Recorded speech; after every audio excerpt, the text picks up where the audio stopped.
Шык томчысы балалар бокчасы Эко-весна республика конкурсы жеңүүчүлөрү. Бегиде балалар гына түгел, ата-аналар да тилеп катнашкан.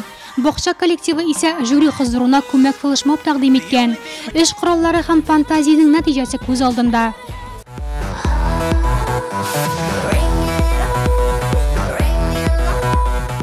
Эко-весна конкурсында биздин коллектив менен флешмоб бирдик.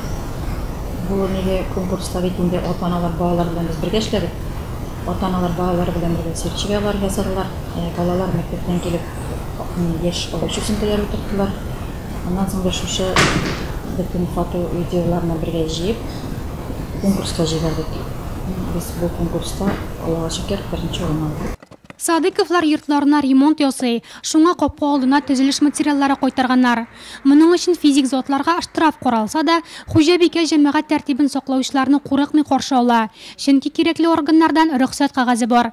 Безнең бу бер генә елда бетми. Анарга күп акча да кирәк, материаллар да бик кибат. Берничә елга менә надворный постройкаларын төзеделәр, но безнең еще дом весь треснутый, крышалары беткән.